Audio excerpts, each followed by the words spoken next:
Hi guys, this is Andrew and welcome back to the channel. Today I'm here with my friend Kevin. Say hi, Kevin. Alright, so we are here with three beautiful R32s. We are missing obviously the one R32, the silver R, but we have a blue, we have a black, we have my red R32 here. Today we are going to be doing a list of 7 pros and cons of owning a MK4 R32. Kevin's going to help out with the list here, so we're going to switch off between doing some pros and cons for you guys. So without further ado, let's go ahead and let's jump into the first pro of owning a MK4 R32. So guys, number one, the first thing that everyone loves about the MK4 R32 is the exhaust note of this car. The VR6 motor in this car, it's the 3.2, it sounds absolutely amazing. It's kind of like, a lot of people say it sounds like a Wookiee, or even like a little baby like Godzilla, like, you know, a little GTR, something like that. This car is absolutely amazing, probably one of my favorite features of the car. So let's go ahead, we're gonna get this black R32 started up and let you guys hear what this car sounds like.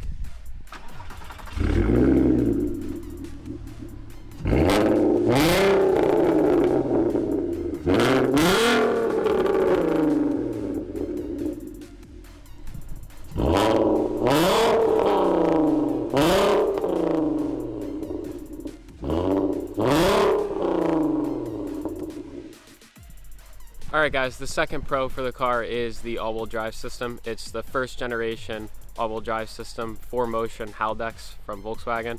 It's front-wheel drive bias, so it sends power only to the rear wheels when needed if you notice that, if the car notices that the front wheels are starting to lose traction. So guys, the third pro of owning an R32 is the beautiful Koenig seats in this car.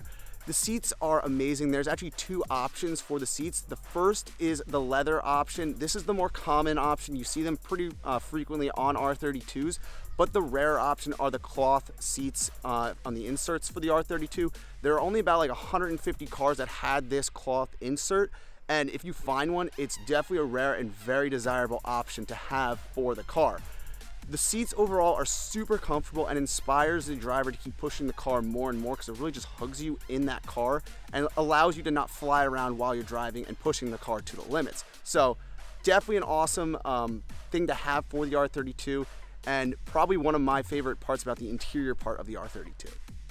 Alright guys, the fourth pro is going to be the value of the car. I wouldn't say most cars are considered an asset. I would consider this an asset simply because the value of it. It's more of a driver's car. The MK5 R32 didn't come in manual, and then after that they didn't use the VR6 anymore. So the value of this car is one of the good pros of owning it. Alright guys, so the fifth pro of owning a MK4 R32 would be the rarity of these cars. So let's start over here with the blue R32. The blue one, there's 2,000 R32s like this in the United States. We do not have a silver one here, but there's 1,750 of the silver R32s. For the black R32s, there's 750 of these. And then for the red R32s, these are the rarest. There are 500 of these in the United States.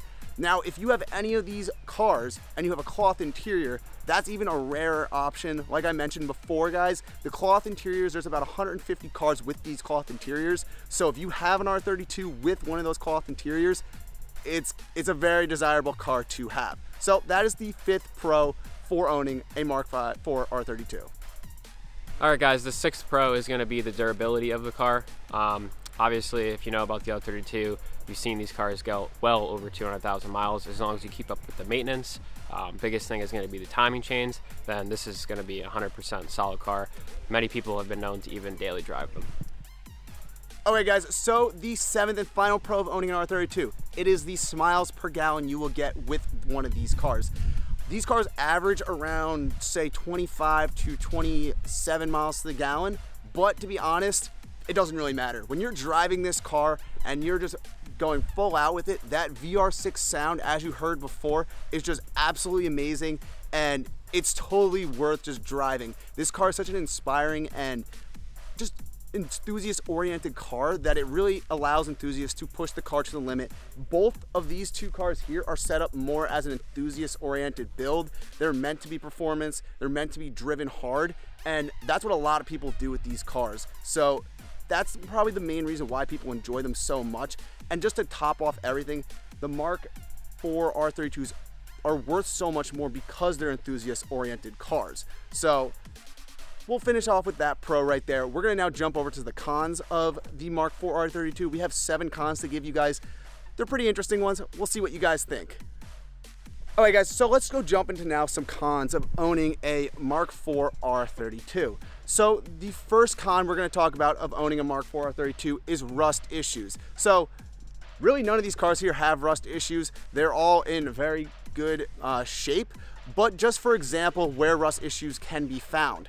First off, you can find some rust issues on the front quarter panels, also the rear quarter panels over here, the bottom rockers on the R32, and also on the rear hatch. There are some areas you can find rust issues on these cars. I've also seen some rust issues up on the roof near the drains. So there are a few rust issues in some areas you would want to look if you're going to be buying one of these cars.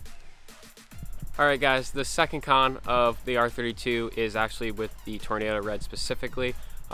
They do have clear coat issues. Most of them start to have the clear coat start peeling, as you can see here. I actually personally had an R32 in Tornado Red a couple years ago, and it actually was resprayed, so the person had already dealt with it for the previous owner. It's a great color. It is the rarest color, but that is an issue you do have to deal with and look out for if you're interested in one.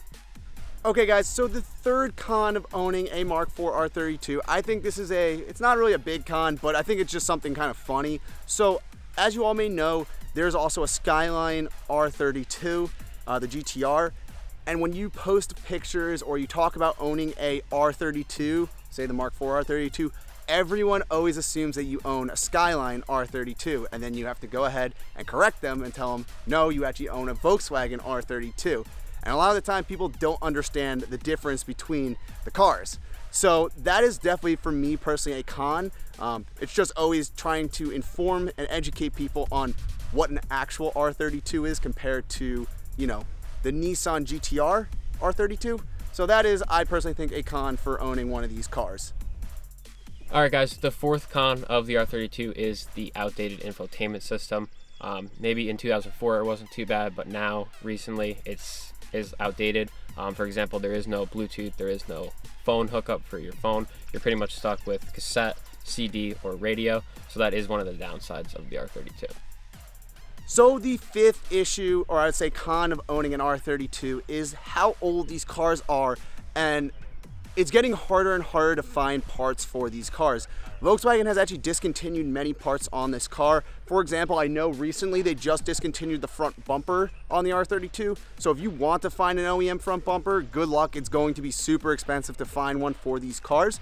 That is probably the biggest right now issue, I would say, with trying to fix any of these cars. If you buy one modified and want to make it stock again, good luck finding those parts. It's going to be expensive, and you're most likely gonna have to buy used parts from parted out R32s and stuff like that. All right, guys, the sixth con for the R32 is going to be the timing chain. Volkswagen recommends doing it around 105,000 miles. You wanna watch out for a chain rattle, because if you don't give that attention, you can run into engine problems. It isn't a big issue as far as maintenance. The engine overall is solid, but the timing chain is definitely something you wanna watch out for.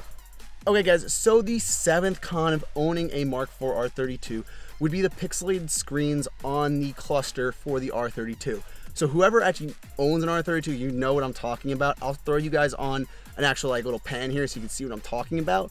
But this issue is very, very common. These screens tend to fail over time, and heat and the cold temperatures just kind of break down all the connections within those screens. And after 16 years, that's how old the R32 is, those screens stop really working and the pixels start to fail. Now there is one way to fix that. I'll throw a link up here on the screen so you guys can see what I'm talking about. But basically, this is a whole replacement for that center pixel screen dash. Definitely worth doing. Total all in, it's like I think $240 to get the parts, and then it's another $240 for the cluster install. But I would highly recommend it. I'm actually doing that to my R32, so that will be a new video coming up for you guys to check out. But this is the seventh and final con of owning a Mark IV R32.